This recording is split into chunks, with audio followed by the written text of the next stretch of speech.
Desember 2022. Rintik hujan adalah suara lirihmu, sebagai bahasa dalam doa-doamu.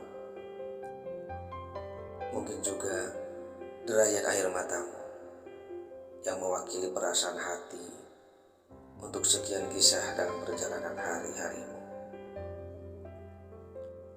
Kamu tangisi saat tangisan anak-anak yang kehilangan ayah dan ibunya, saat ibu yang kehilangan anak dan suaminya, saat ayah yang kehilangan anak dan istrinya, ketika alam waktumu meniadakannya, dengan guncangan gempa, rendaman banjir, longsoran tanah dari tebing, sapuan topan dan lelehan lava panas dan lahar dingin kegunungan.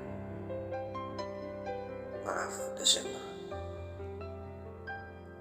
Kali ini kamu lebih terkesan dengan kenestapaan dan rintihan.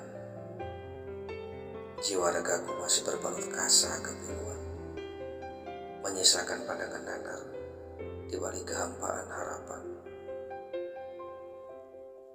Kamu akan pergi sebentar lagi, untuk selamanya tak kembali.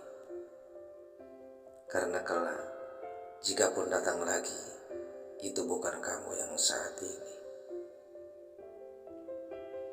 Di hari yang kamu tinggalkan, mungkin akan kubuka masa mendatang. Meski akan sedikit takut, membuat luka saat ini terasa kembali. Selamat jalan ya.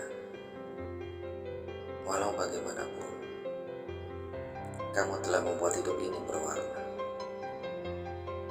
Terima kasih untuk diri ini lebih mengerti bahwa hidup tidak sendiri, bahwa alam adalah sahabat untuk tidak disakiti, dan Tuhan adalah sebaik-baiknya tempat aku kembali. Terima kasih untuk kebersamaan kita.